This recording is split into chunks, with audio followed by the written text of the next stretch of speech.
It's 6:31, so let's call this meeting of the regular meeting of the Board of Public Safety to order. For the record, today is Wednesday, April 7th, 2021. In the City Hall auditorium, our Commissioner McElroy, Commissioner Benedetto, Commissioner McLeod. Participating via Zoom is Commissioner Benedetto. Excuse me, Bingham. Before we begin the meeting, could we stand and pledge the flag? I pledge allegiance to the flag of the United States of America and to the republic for which it stands, one nation, under God, indivisible, with liberty and justice for all.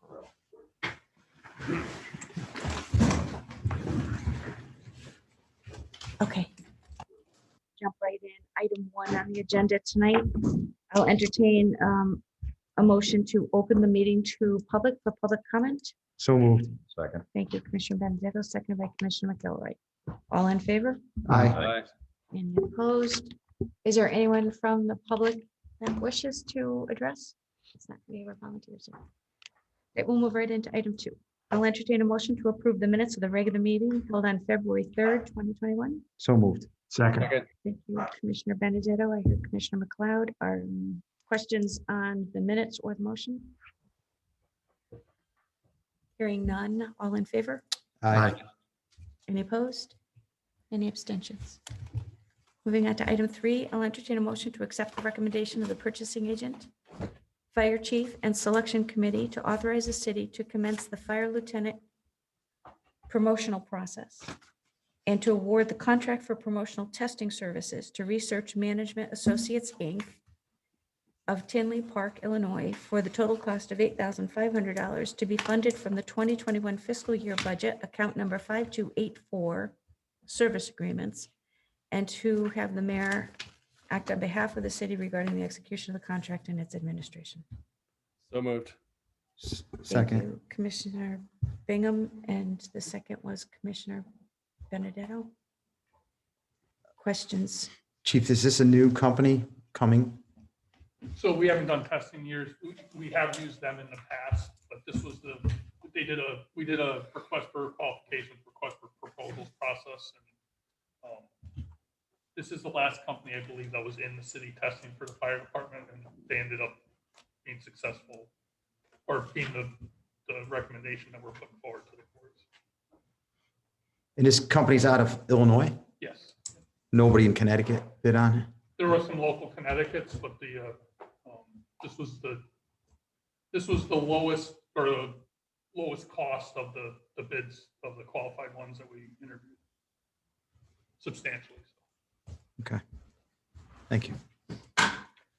Other questions before I call the motion? Hearing none. All in favor? Aye. Any opposed? Motion carries. Item 4, I'll entertain a motion to accept the recommendation of the purchasing agent and the chief of police and authorize the city to award the contract for 14 tactical ballistic entry vests for the Torrington Police Department's special response team to Tactical Police Gear of Cheshire, Connecticut for a total cost of $36,400. So moved. Second. Thank you, Commissioner Benedetto, seconded by Commissioner McElroy. Questions on this motion? Chief, on those vests, are they different from the everyday vest? What's the difference? They're tactical. They have the ability to carry ballistic plates, and it also has the ability to withstand higher velocity rounds that may be fired in the direction of the officers. So they're made specifically for tactical teams. And what shelf life do they have? That's generally a 5-year warranty. 5 year? And it's similar to what we have for our regular ballistic vests that the officers wear as a 5-year warranty. These are pretty much the same. And how old are these vests? 2009. 2009.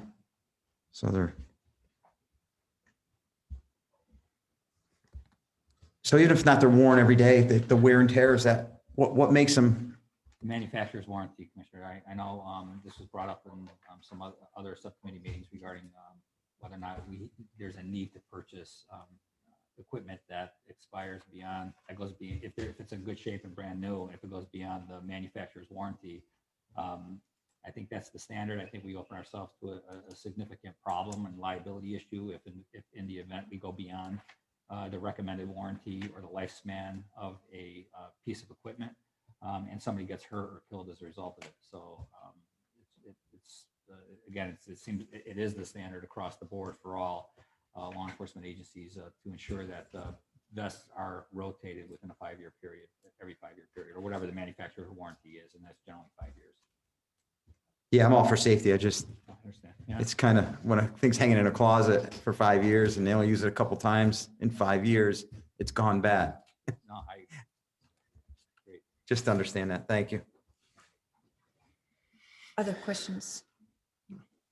Hearing none. All in favor? Aye. Any opposed? Motion carries. Moving into item 5, I'll entertain a motion to accept the recommendation of the purchasing agent and chief of police. So moved. Thank you. Just for the record, this is for the tactical gear and the total cost of $10,920. This will be 28 ballistic rifle plates. So motion made by Commissioner McLeod. Do I have a second? Second. Thank you, Commissioner Bingham. Questions on this motion? So the rifle plates are what? These plates should generally. Inside? Yeah, inside, front and back. That's why there's 28. So when you buy the vest, it doesn't come with the plate. No, So that's separate. in addition. So you buy a bulletproof vest with no plate. That makes too much sense, Commissioner. Yeah. That's why. That was kind of going to be my question. Did you have to go out to bid for both because of city rules? You know, because they kind of go together. And what if you bought them from somebody else because it was a lot less expensive? Do they adapt? Do they Yeah. fit, you know? Yes, they do. You can mix and match them. We didn't have to get them from the same company, but we decided to stick with the same company. They're local, Cheshire. And they were only a couple dollars more compared to out of state vendor. I mean, for my benefit only, what's the difference? You know, from one company to another. It was the same exact plate. They bid the same plate. Okay. Chief, Other questions? is the life expectancy the same for the plates as it is the vests? The plates, the life expectancy for the plates are longer than the vests, Commissioner. So would there have to be like new vests to replace soon or future old vests that would then have to be retrofitted for the current plates if these plates are still good? Generally not. It's a standard size plate for the vest. You know, the plates will fit in a combination of many different vests. All right, thank you, Chief. So reuse those plates? We can reuse them, yeah. We could, as long as they're not damaged or dropped or banged around or anything like that. Have we looked at them? Have we looked at the plates? When we get the new ones, No, the old ones to see what kind of condition they are. yeah, the old ones are as old as the vest, starting in 2009, and they've been banged around. It was just better to start with a whole new set. Okay. Other questions? Hearing none, I'll call the motion. All in favor? All right. Any opposed? Motion carries. Item 6, I'll entertain a motion to accept Police Chief Baldwin's reports. So moved. Second. Commissioner Benedetto, seconded by Commissioner McLeod. Questions on the report?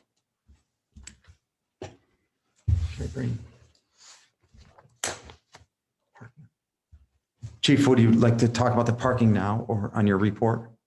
Or should I wait until the end? I don't know, how's the order? Well, it's in your report, but Yeah.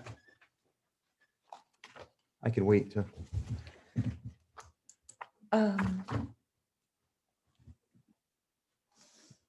We could talk about it now, Commissioner. if you- Okay.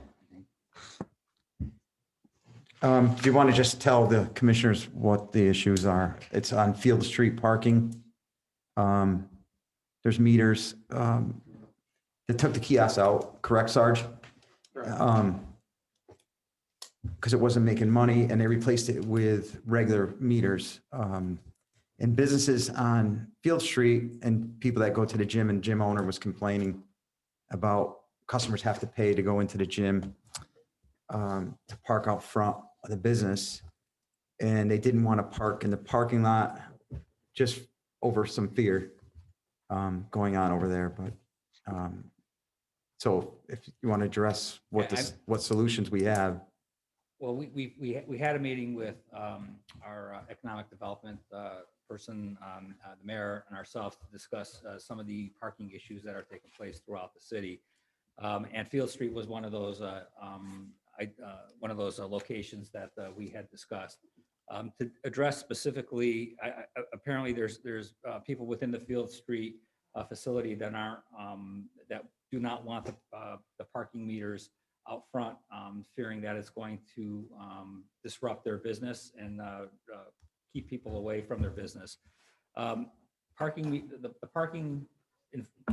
meters / kiosks were put in place when the court was constructed. There was before my time, there were meetings that were conducted in which it was determined that because of what was the anticipated increase of traffic on Field Street, that there would be parking meters. The purpose of parking meters is to keep traffic flowing, to keep traffic moving, so that people don't take up one specific spot in front of a building for an extended period of time. And it allows other people to take these spots as well. There was because of the anticipated amount of traffic that was expected at the courts, it was in the city's best interest to put parking meters on Field Street as a means to keep the traffic moving, to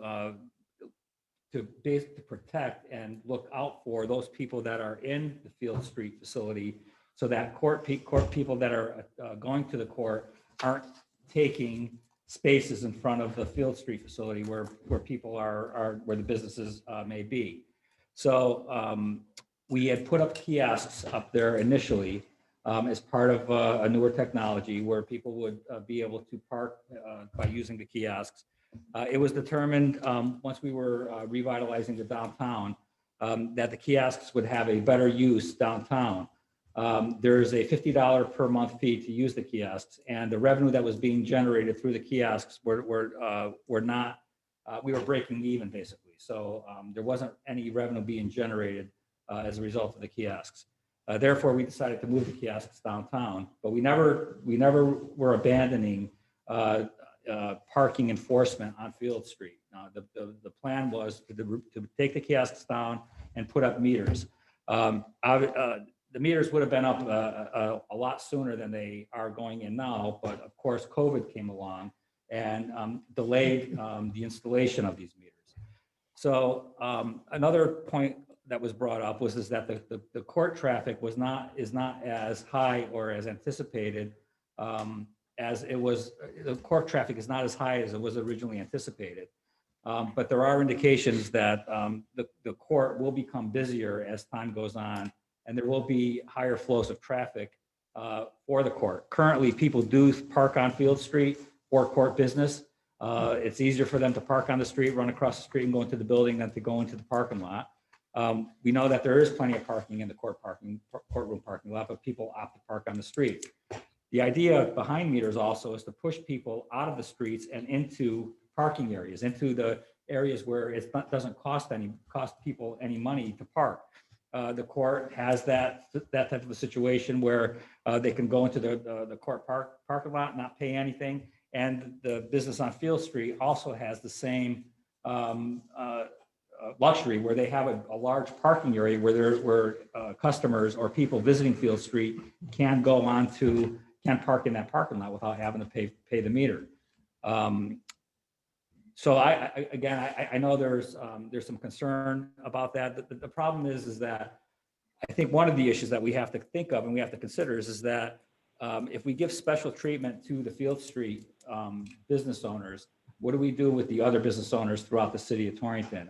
The downtown people and through the Water Street, there's parking issues all throughout the city. And again, the idea is to keep people moving. So one of the things that we decided to, because we want to be business friendly, we want to help out the gym in the Field Street area, is we decided that the height of people working out are generally early morning and late afternoon, before people go to work or when they come out of work. So we came up with an idea to limit the hours, to change the hours on the parking meters from 9 to 3 or 9 to 4, something along that line, so that the early morning people will not have to worry about putting money in the meter, or those people coming in after work would have to put money in the meter. It would just be during peak hours of when the court would be in session and when the court would be open. I do have photos that I could pass out to show that there is a significant number of cars parked along Field Street, and it also shows the empty parking lot that people can park with. The other thing that was brought up was that there was a concern of potential homelessness or homeless people walking or traversing the railroad tracks. During the winter months, the homeless shelter was open over on Forest Street. And there may have been some traffic from the homeless shelter or the cold weather shelter to the soup kitchen on Water Street. So there may have been people traversing that area between Forest Street and Water Street. But we haven't received any complaints of anybody hanging around or anybody acting suspiciously. Obviously, if we had, we would address that issue. So so those are some of the things that I know we have talked about, and I hope I kind of clarified what my long-winded answer here. And I understand, we went through this whole thing when we put those meters in, we had a big discussion. But now I'm just thinking, during this pandemic, we're trying to keep businesses open. Some of these businesses are down, 70%. And the complaints I got were, they're trying to get business back and we're charging their customers, and there's not a parking issue. The court is like not even, half open, And as far as other businesses go, it should be across the board right now. Maybe we should put a delay on paying for parking just to try to get these businesses back up and try to help the businesses out in the city. The mayor during the height of the COVID season, It was frozen. we did suspend all enforcement throughout the downtown area and throughout as it related to parking meters. But as the COVID as positivity rate dropped and more people were visiting the downtown area and these areas where parking is prime, and it was my recommendation that we go back to enforcement. So I did, because I expected some of those questions to come up, I did ask if Rista would join us, just to be able to provide a little bit of insight also, because in the conversation that we were having with the chief and with Sergeant Baldus, we recognize three things. We recognize what are the peak hours and when are we trying to control the use of the parking. That's how we came to the conclusion that doing the enforcement between 10 and 3 or 4, that's usually when court traffic is at its highest, and you don't want the court traffic on the street. You want to push them to the parking lots. This gives the gyms an opportunity to do their early morning workouts and their late, their after work workouts without having to worry about parking enforcement. We recognize there's a pandemic. That's part of the strategy in doing this. But also we know that building on Field Street is large. This may be one of the only businesses, one or two businesses, but there's a great deal of opportunity to expand additional businesses into that building. And we want to make sure that as those other businesses come into that area, that they don't eat up that on-street parking as well. And I don't know, Rista, if there was anything that you wanted to add from an economic development perspective. And I would just add, I don't really have much to add, but just that I do support what is being said by the police chief and the mayor. And, parking enforcement is an economic development tool to manage parking so that it is available for business customers. So it's not abused by employees or residents, or in this case, in Field Street, people, spending significant amount of time at the courthouse, so that it encourages that turnover so that the businesses can have those parking spots available for their customers when they want that. It does come at a premium to pay for it versus the free parking you have to walk for, but it is available to support that business. And I would just support what the mayor and the police chief have said so far. Chris, I have a question for you. Yeah. Have you had any complaints downtown or anywhere in the city about businesses have to pay for parking? So, we've always, there's always a complaint here or there. I think for the most part, though, the businesses understand that by charging for parking and having that metered parking, it leaves those spaces open for their customers. Without that metered parking, you have residents and people parked there all day, and then their customers have to park further away, and those spaces aren't open. So, I think there's some education that has to go on when we talk to businesses about why we charge for parking. And usually when we do, they get it and they understand it. And generally the businesses downtown support it. And Rista, I know that you also spoke with Mr. Ravezzi about this a little bit last week or earlier this week. Yep. I did. And, I do understand where he's coming from. I don't know that I agree. I think that, one of the reasons that we don't have courthouse parking on the road is because it's metered. So it's left open for his customers. I think if it was left unmetered, we would see a lot more courthouse parking because it's more convenient, as the chief had said. So just because it's not happening, I think it's not happening by design. But I did speak with him, and I do agree with the hours that are on Field Street, so that his business hours that don't conflict with the courthouse hours, there's no charge, and his customers can have there. But where there's those conflict in hours, we would have the paid meter. Can we just look at, like, say, Litchfield? They have free parking and it's booming up there in Litchfield. And how do they do it? Have you looked at their model?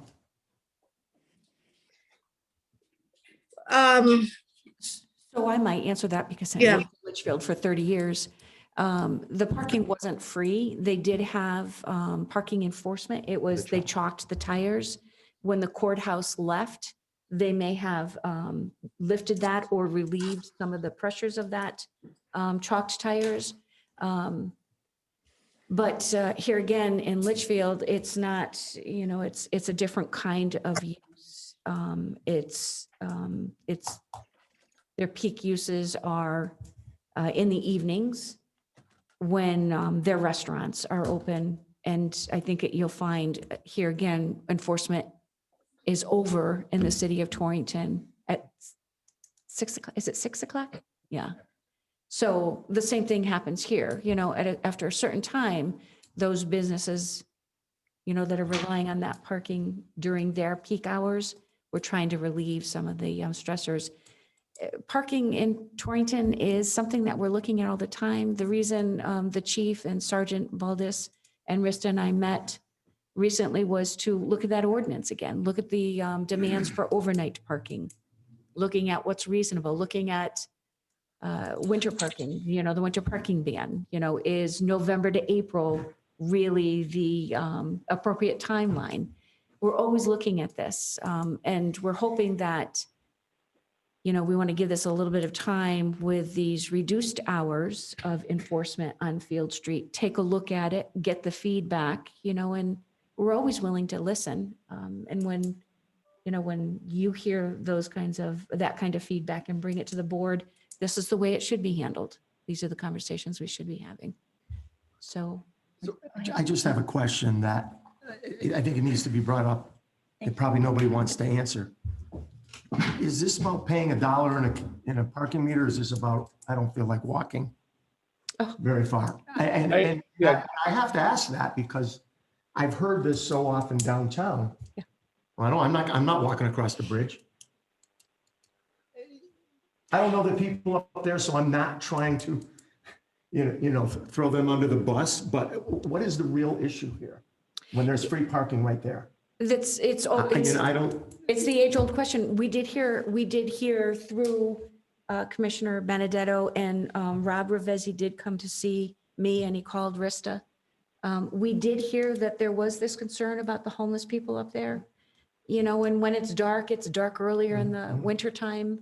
If that's a concern, we need to hear that sooner because it's easier for us to increase a patrol in the area. That's a different reason, though. That's a different- Absolutely. Those are different- entirely different reasons.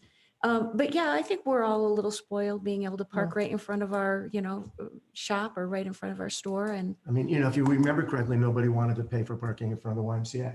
right. Nobody wanted to pay for parking in front of the Elks. Well, what are we going Yes. to do here? Yeah. But it's Going on different. that similar question, when you're bringing up like the darkness of the parking lot right there, what would be the cost to at least investigate putting up lights in that area? Then that brightens up the area, makes it a little bit more of a safe space for people to roam around. And by people being patrons of the businesses right there between Rob's Gym. So if it's a public parking lot, yes, those are lit. And I know that Rista spent a great deal of time looking at parking over the last couple of years, actually went after a grant so that we can make parking lot improvements so people are more comfortable parking in a well-lit, well-designed,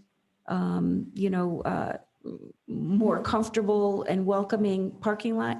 But if it's a private parking lot along the side of the business, we can make recommendations that they can light it better, but that would be their responsibility. No, that's fair. Because I was thinking the exact same thing as Commissioner McLeod, is that it's not that far of a walk to get there necessarily. And I mean, for the nature of the beast, that's kind of the way you're going to the gym to work out. It's a good little warm up, in my opinion. But here's the problem. You're a female, it's 7:30 and you're going to work out and you're in a parking lot, walking across the parking lot with homeless people right behind you on the train tracks. You have to look to, would you want your family member walking there? Well, then that comes down to another matter of more of an enforcement piece to it. If we're having patrols like Chief Baldwin was saying over there, then that could help clean up the area. And I think there's a greater approach to doing it as opposed to just trying to piecemeal it. Well, and the other thing is as a job, as a business owner, I would want my customers have to pay to come in my business, especially during a pandemic, and everybody's down on profit right now. During when the mayor suspended it, at least your customers can come and they'll be apt to spend a little bit more in your business than pay a $15 parking ticket. No. Just from the business people I've talked to, and what they say is there's nobody parking downtown anyway. Sorry, do you have anything? No, there's just, so as my sign guys were installing some of the pipes to get started, they had mixed feelings from people that came up and just asked, oh, so the meters are going back up. They didn't respond other than, yep, that's what we're doing. So they just let them, I asked for what were their opinions or their comments. Some people were like, oh, it's about time. Some people says, I don't pay taxes in this town. I would live in Litchfield, so I really don't care.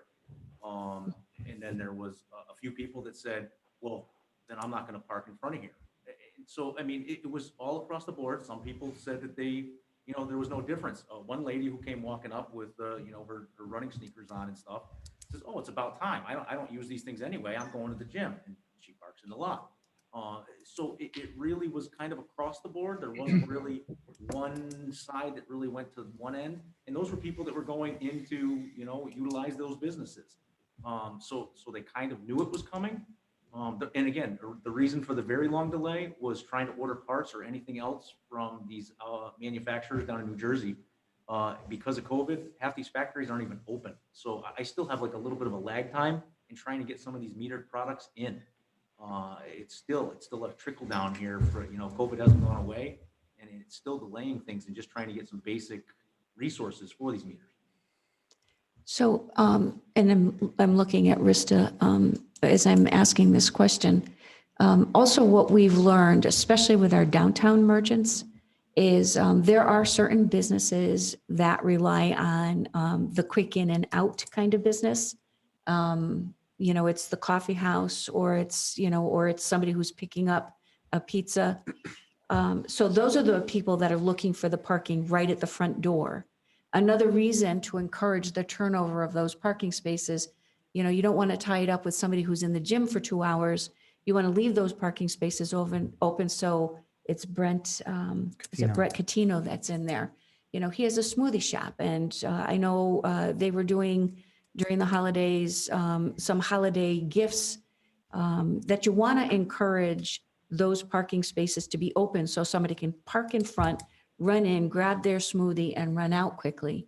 So this is part of our strategy. When we met last week, we talked about, what you pay for that premium parking right on the street at the front door should be a little bit higher than what you would be paying in our parking lots where you want that long-term parking to exist.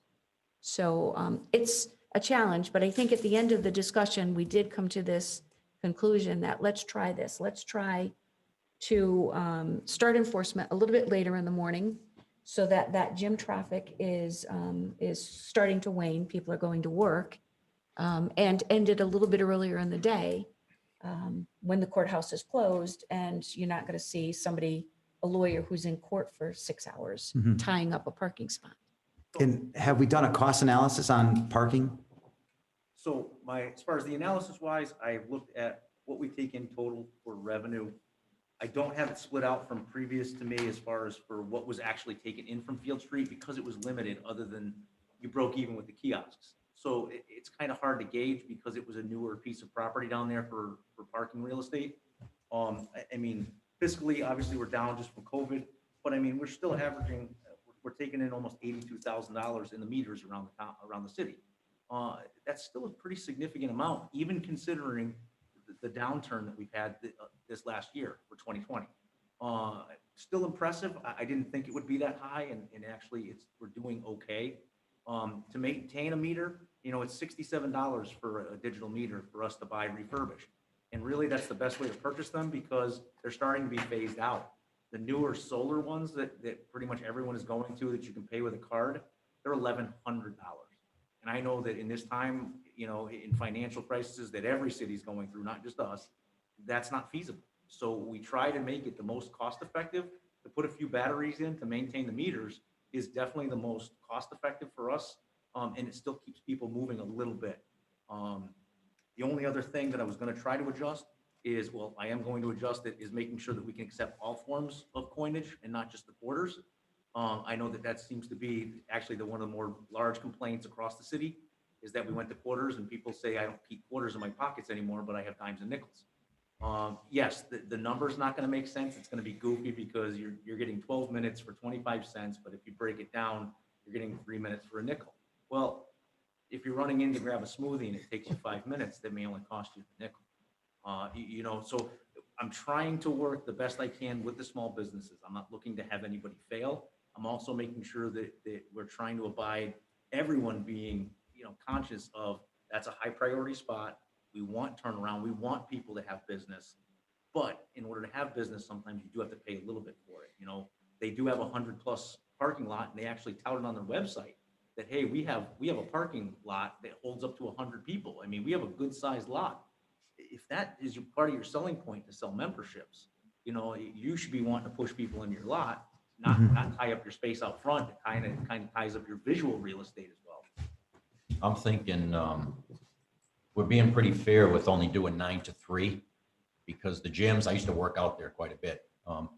Morning and night is the heavy activity typically there. I want to know what's the crime rate or the issues or problems on that street that you guys have had in the last 3 months? So in the last 3 months, we had one single case. It was a larceny in the Stepcraft in the building behind it. That was back in, I believe it was January. Somebody rummaged through one of the campers and stole a couple of things from an unlocked area. There are fences that are up for a majority of it. Some of them are in a little bit disrepair. It depends. I know they've been working on it along the tracks. I know Naugatuck Railroad has also been working to try to maintain their property up to a certain point. But there are fences. It's a pretty steep incline from the tracks and it's not generally or readily accessible. I think part of it was that overflow over on Forest Street that did have a lot more transient traffic walking than normal. That's not the norm. I mean, usually the people walking are your gym traffic or people walking from the court during lunch. But as far as actual calls for service, we've only had 1 or 2 in the last, I went back almost 8 months or 9 months. We had 1 suspicious person call and that 1 larceny. So being in a city with that minimal amount of complaints in that area and 9 to 3 being in daylight hours, I don't really see a problem with having the meters and being fair with those timeframes. The gym in the morning can get there prior to 9, and after 3, they don't have to pay either. So I don't really see a problem with that. I just have a quick question. I don't really have a problem with that, but my question is, and I don't go there anymore for various reasons. I'm suspecting that most people go to the YMCA during the week in the morning and then late in the afternoon before and after work. So we're asking for trouble. We're asking for trouble. Yeah. I'm not against taking care of businesses, but No. you know the can of worms that's open. We've been through this 3 years ago, 4 years ago. Well, we're not just trying to take care of one business, we're trying to take care of all the businesses. Going looking at the $79,749, the cost in there, we got a parking attendant, we pay her salary, we pay her benefits, we pay whoever else is in the parking authority towards that. So does it cost us money to operate? And we've done that cost analysis in the past, including infractions and revenue that comes in from that. And we found that this is a self-funded or cost neutral operation. And again, the goal isn't to make money on this. Nobody wants to make money on parking. The goal is to keep those parking spaces turning over on a regular basis so that the businesses, especially those businesses that are relying on short-term business, can thrive. I would also add, as we're talking about these, I think it would be short-sighted to make a decision on parking meters based on, a short window of, what does it look like today? When what you're trying to build is, for all of the potential future growth. As I said, I know that with the Field Street property, we've been working with IRG that owns that Excelsior plant in how they're going to redevelop their entire property, including the Standard plant, which they pulled demolition permits for. They're talking about bringing in, a mini industrial park down there. They're still looking for tenants inside the rest of the Excelsior building. And Rista has been working on the trail work that will potentially go along that rail line. So we know this is going to be a ripe area there'll be a high demand for multiple uses. And keep in mind also, there are a number of residents that live there, residents that live on narrow streets that, instead of parking on 4th Street, which I think is one of our narrower streets in the city, we don't want to push them onto Field Street where, I rent an apartment on the 2nd floor of a house on 4th Street, but I'm parking around the corner on Field Street because it's free. So this has been a big challenge for, I think, not just the police department, but looking at it holistically. And I'm hoping that Energy Fitness will see that this change of the times of enforcement benefit them. And we can talk about it again 6 months from now and see if it's still the same problem. But, and Rista, I'm sorry, Rista, when you spoke with Mr. Ravezzi, did you inform him that we were going to change the times of enforcement?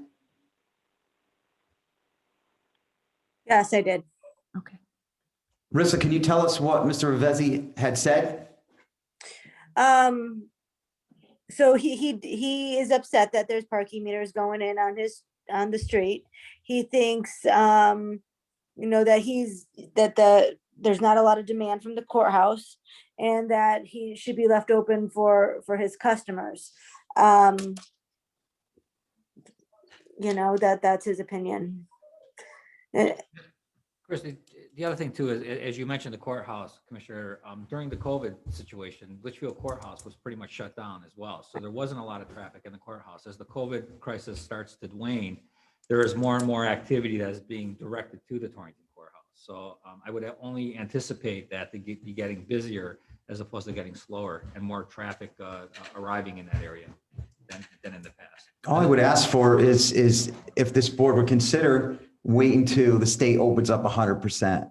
So the businesses get a chance to make back the money they've lost over the year. the last year and invite more people to come downtown or to businesses over on Field Street.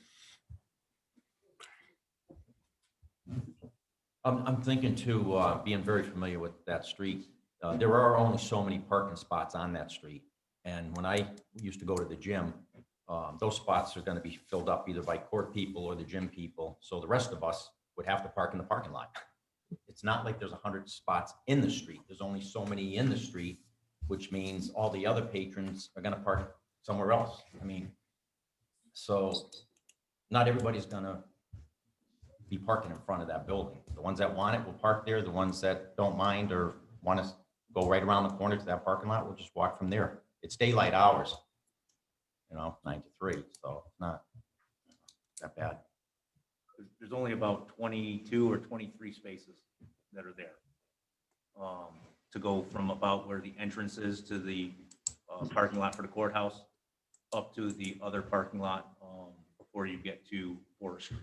So there isn't a lot of open parking. Obviously, one side is no parking due to the width restrictions and traffic. Luckily, there's even, there's on-street parking, period. I mean, that's why we're trying to be accommodating in some manner. And to answer Commissioner McLeod, we adjusted back the Mason Street lot. We just have to get the programmers back up from New Jersey to adjust the Mason Street lot for the YMCA to go back to the 50 cents an hour, just because that's more of a long-term parking lot. So that will help with some people that were frustrated when they saw that those rates had changed a few years ago, to try to alleviate, again, to try to help out and understand that the YMCA is also trying to make it along with everybody else. So we understand that is more of a long-term parking lot, but people will also have that convenience if they park in the parking lot. It's a little bit more of a discount. So we are trying to work with everybody. I can evaluate and make sure that we do collections once a month from those meters on Field Street, and we'll document it so that we can go back and address it again to see what those meters are doing.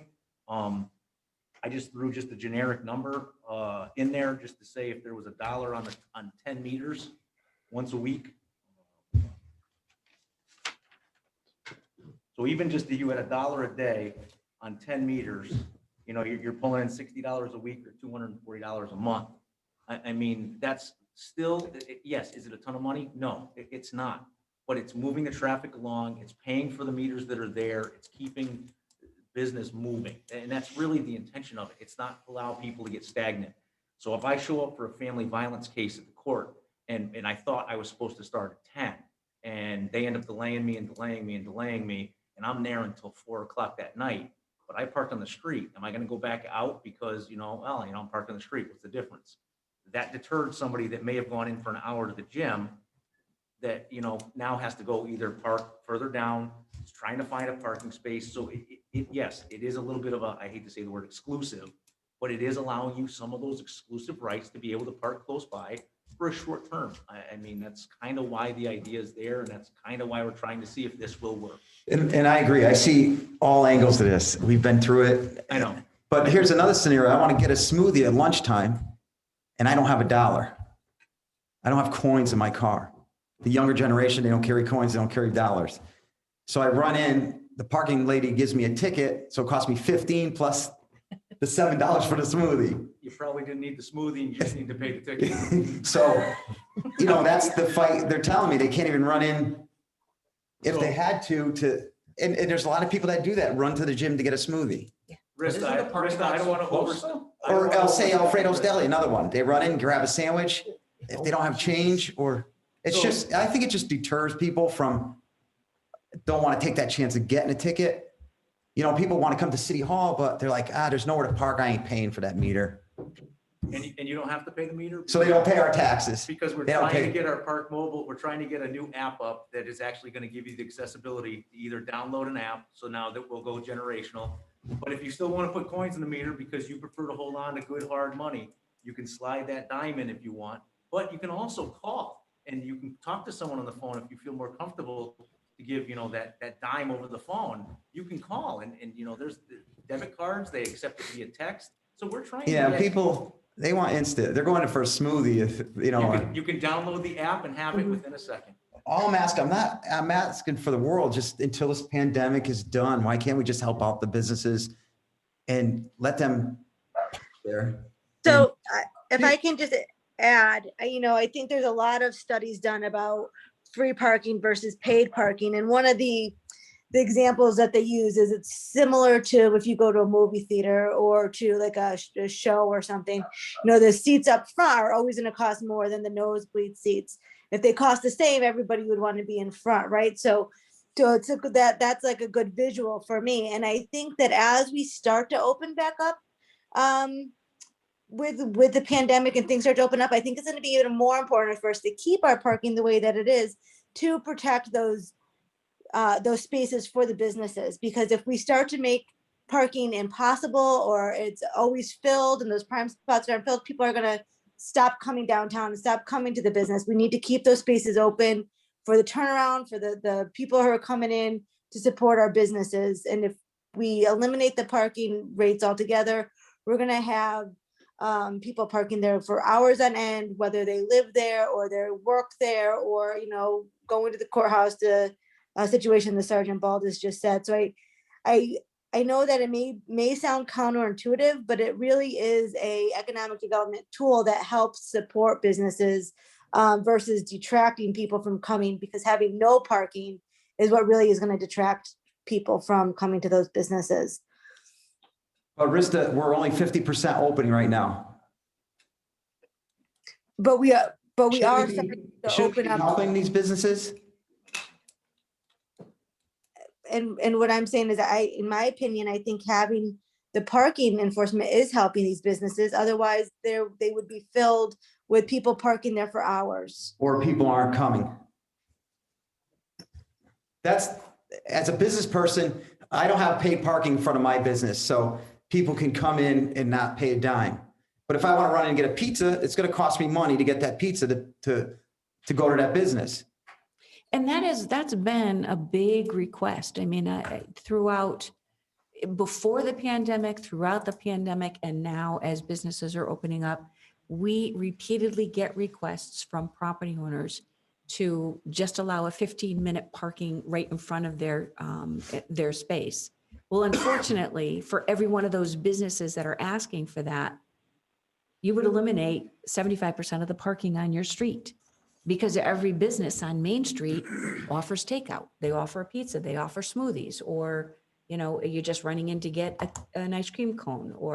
So this is an ongoing discussion and a request. And I think I heard Commissioner McLeod express a little concern that if we do this for one street, what do we do for everybody else? Where's the equity in this?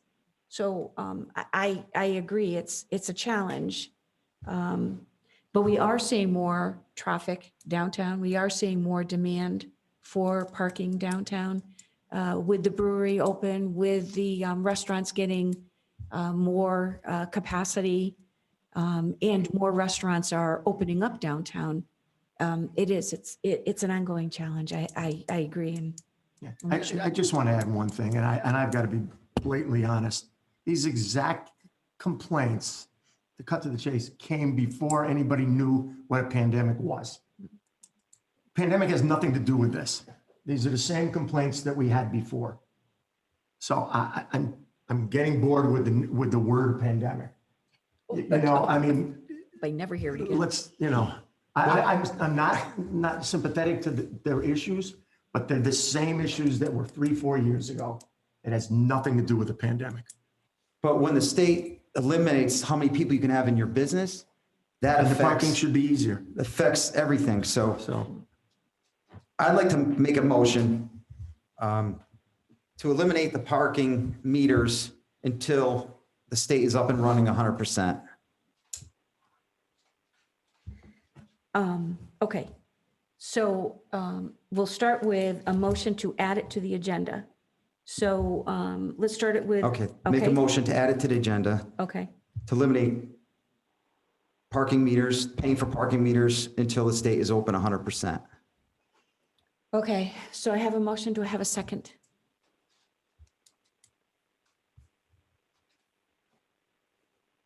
No second. All right, so that fails. I think this board needs to be business friendly. The city needs to be business friendly. And our economic developer, she should be fighting for this. Going on that statement that it's not business friendly goes against studies that have been done counterintuitive to that side of it. So if you're recommending a study of looking at, do you want to add meters or remove meters? Let's take a survey of business owners within Torrington and says, do you want meters there, yes or no? If it says no, let's remove them for a week and see what happens. See how that impacts business. Let's do a comprehensive study on that end of it. I think you're going to get a no. Okay, then, then that's the statement right there. If you think that you're going to get a no doing that type of a survey, then what's the objective of trying to put that forth now? Well, we're just trying until the state is open 100%. If you owned a business, you would be on the other side of it. But you don't, so. All right, we are still in the police chief's reports. Are there other questions on the report? Yes, I got a question. Yeah. So the fines that we do give out, we're in debt $335,000 that we haven't collected. So does it matter we give out fines Absolutely. Yes, if you can't collect the money? but now you have to understand that these unpaid fines to date is 333,000. That's since the inception of the traffic division and the parking authority.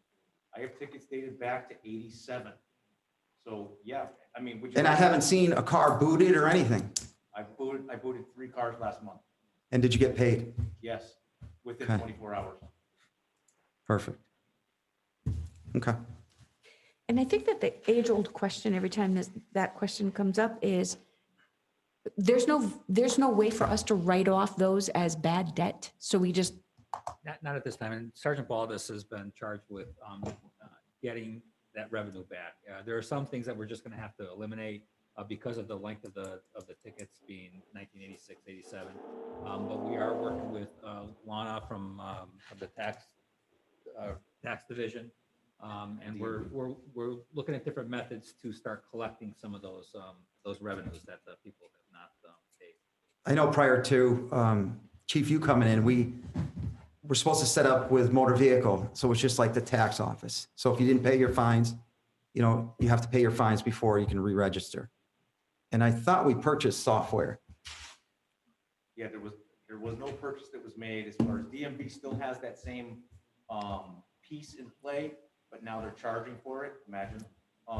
So now they have a fee for each inquiry that we send out or have removed for people to not be able to register their vehicles. But we are actively, I have a new clerk in that's actually working with me, and we're coming up with new ways. We actually reduced, normally I've just seen the numbers go up month to month in our fines, the unpaid fines to date. We had somebody that came in and paid her $15 fine for a bounce check and a bad or an overtime meter from 2004.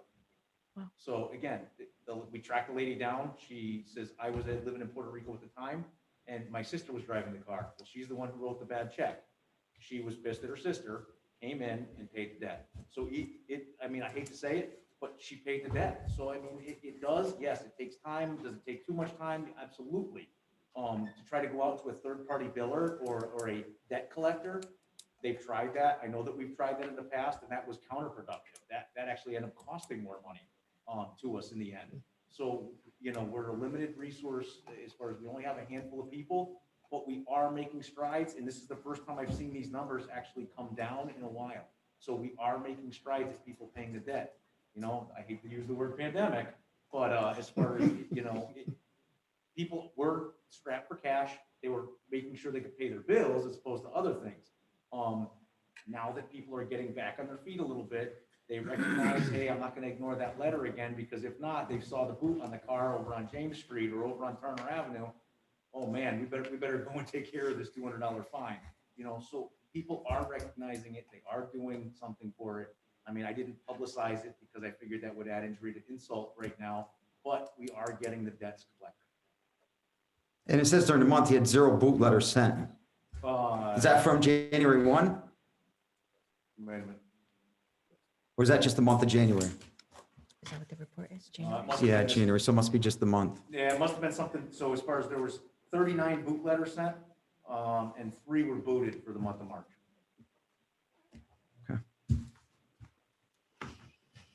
That's all I got.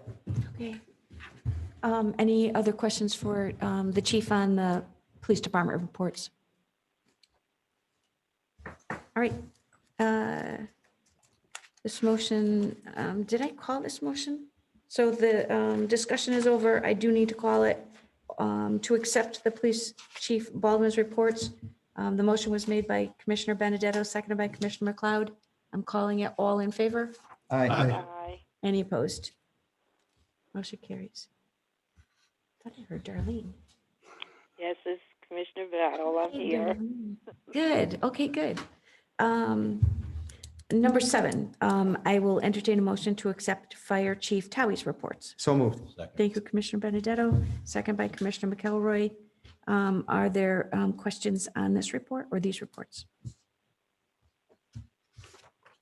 Chief, I would just, I have a question. Can you just explain to me how the mutual aid thing works? Because I see our trucks going out of town quite a bit lately. Yeah, so mutual aid, and it ebbs and flows, right? Just, it's a statewide compact for mutual aid, so no, us, ourselves included, no one has enough resources to be able to cover every incident or every situation. Mutual aid is, when we have a large fire, we'll bring in departments from the surrounding departments to help support our activities. When our surrounding communities have incidents or fires that are beyond their resources, they'll request and we'll respond to support their activities outside of this. Okay, so when you send a truck out, 4 personnel go, Yes. and then 4 has to be replaced. Do you know what the cost of that is? Rough? It depends upon the hours of the deployment and how it'd be. I don't have an exact. Well, you don't hire every single time. Sometimes the apparatus stay at the town line until. Yeah, so some of those mutual aid, we only have to hire when the apparatus leaves Crosses the outside town line. city limits. A lot of times, like for Litchfield whenever possible, the apparatus stages at the city line to make sure that they're actually required. We don't respond out to do station coverage or to just provide coverage for the communities. If there's something where they need us to go to work, then we'll respond to support those. So do we tone out the volunteers for that or no? What? Minimum. Do we tone out the volunteers for mutual aid? Volunteers will respond to these other communities outside of us. So are they the first source or? Depends on what they're looking for and what the community, what the situation is. So a rough estimate would be about $630 for minimum. And then when we need mutual aid, we just call. They're volunteers, correct? Yes. Okay. All right, thank you. Other questions for Chief Towie? Hearing none, I'll call the motion. All in favor? Aye. Aye. Any Aye. opposed? Motion carries. On to item number 8, I'll entertain a motion to accept Deputy Fire Chief Tripp's reports. So moved. Thank you, Second. Commissioner. I heard Commissioner McElroy, seconded by Commissioner Benedetto. Questions on the reports? Hearing none. All in favor? Aye. Aye. Any opposed? Motion carries. Item 9, I'll entertain a motion to accept Training Officer Shopey's reports. So moved. Thank you. Second. Motion made by Commissioner Benedetto, seconded by Commissioner McLeod. Questions on the report? Hearing none. All in favor? Aye. Aye. Any opposed? Motion carries. Item 10, I'll entertain a motion to accept the emergency management reports. So moved. Second. Thank you, Commissioner McElroy, seconded by Commissioner Benedetto. Questions on the reports? Hearing none. All in favor? Aye. Aye. Any opposed? Motion carries. Item 11, I'll entertain a motion to accept the EMS provider activity report. So moved. Thank you, Commissioner Second. McLeod, seconded by Commissioner McElroy. Questions? Hearing none. All in favor? Aye. Aye. Any opposed? Motion carries. Item 12, and I'll entertain a motion to consider business by the volunteer fire departments. So moved. Thank you, Commissioner Benedetto, Second. and seconded by Commissioner McLeod. It's on to you guys. Anything from Torringford? I see Dave is on. Dave Macalis is on. I can go first. Okay, go ahead. David, can you hear us okay? Yes, Good. yeah, I can. You're in. So, if it's okay, I can share my screen and share the report that I did, like I did 2 months ago. If that's okay with everyone. Sure.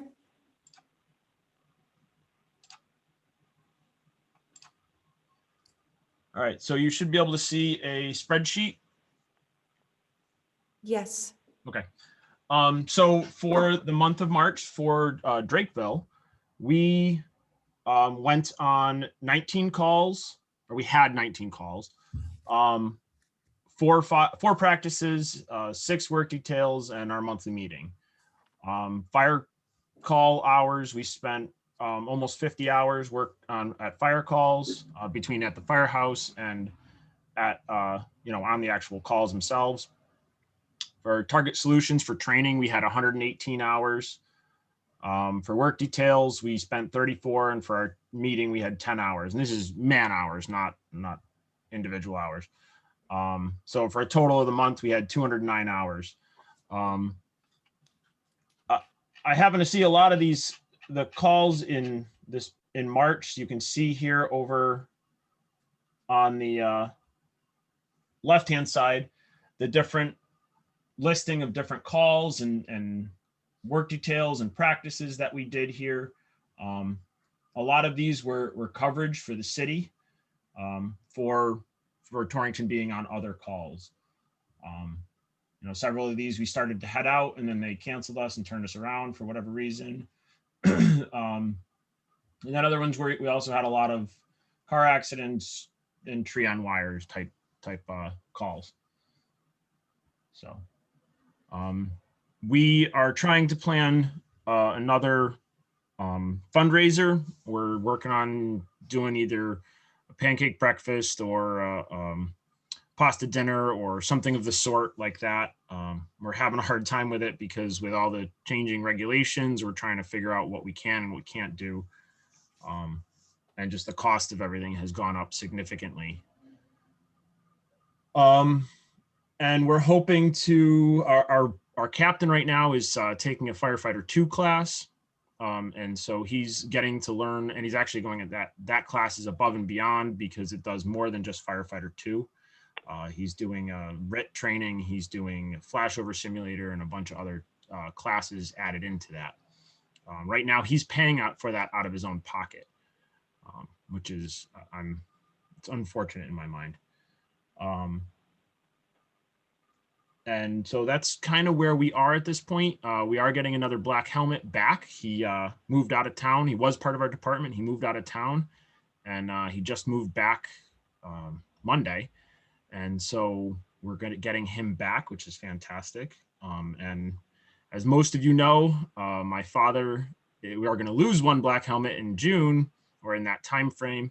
My father is moving south to South Carolina. So we are going to be losing him as a responder,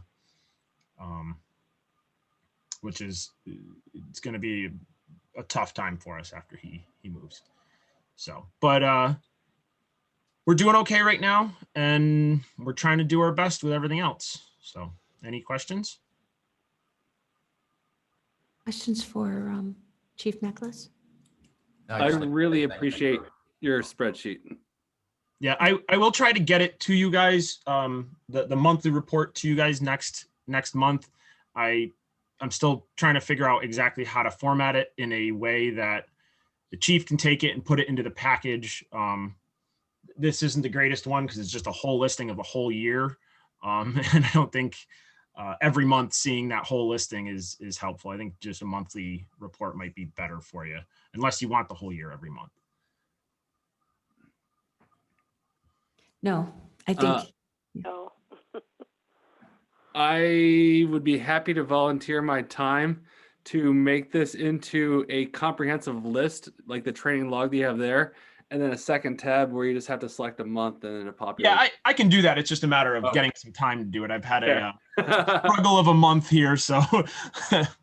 I know how to do it. It's just a matter of breaking it out and actually getting it done. Certainly. If I could help in any way, I'm happy to do so. All right, we'll do. Any other questions or comments? Okay, thank you, Chief Macklis. Anything in Torringford? Yeah, we just had one of our guys receive his black helmet this month. Good. We had 3 guys go to take their Q test. We have 3 guys to drive the fire truck once they get their pump license class. We got our fire truck back after spending $20,000 to fix it. We don't have a computer anymore because it's broke, so we can't give you a spreadsheet. You can put a parking meter and get money for that. And we need tires for all our trucks, which comes from almost $7,000. We're getting our driveway fixed for $7,000. Can't get in another place, it's just breaking up. And they'll never pay these men, so we're just doing it. It'll be another 2 years. Do you have sidewalks in front of your, What's that? no? Oh, you might be getting those What's that? sidewalks. Yeah, well. We'll hold our breath. that'll be all Oh, right. thank you a lot. But I asked the state, they said that we were going to see South East Main probably won't be done for 2 years. Yeah. And sidewalks won't affect the driveway, so. True. That's all we got. Not too bad. Yeah, the only other thing that we have any additional add-ons to, and I don't know what the chief has heard about air packs and radios for those grants. That's gonna come to another almost $14,000 just for us and close to that for Drakeville. That does come through. So that's just another added bill on top of everything else. I don't know where we stand with that. You probably haven't heard anything yet. No, we should be, you'll start seeing awards between May and July, and then turn down letters shortly after July if they're not. That's all we Okay. got. Questions? Any questions from the commissioners? Seeing none. All right, thank you, gentlemen. Moving on to item 13, I'll entertain a motion to consider business by department heads. So moved. Second. Thank you, Commissioner Benedetto, seconded by Commissioner McElroy. All in favor? Aye. Any opposed? Anything to add this evening, Chief Baldwin? Yes, Mayor, just, we had, the department had fared very well during the COVID pandemic. Unfortunately, we have 6 officers who have tested positive and are currently out for the long haul for being tested positive for COVID. One of our officers is in the hospital currently. He's doing okay, but he's still, he's got a tough road ahead of him. But he's in New Britain General right now.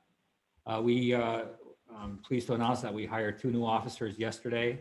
They were sworn in. Jeffrey Buzzy, who is a Torrington native and attended Torrington schools, currently resides in New Hartford, and also an Alexander Zambetti out of Wolcott. They seem like pretty decent kids. They're going to be going into the academy, the Milford Satellite Academy, on April 15th. I'm sad to announce the death of one of our retired police officers who served our city from 1953 to 1978. His name is Gerald Maul. He was a 25-year veteran. He had passed away this morning. We've been in touch with his family, and arrangements are forthcoming. And that's all I have at this point. Any questions on the chief's report? All right, Chief Telly. Yeah, I know I mentioned it before, but it was notified one of our lieutenants is going to be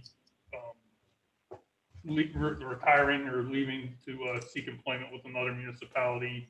Don't have a firm date at this point, but it's going to be close to or after July 1. So that's going to be a tough loss. Lieutenant Brown's been instrument in the department, and it'll be tough to see him leave, but we're wishing him well on his new endeavors.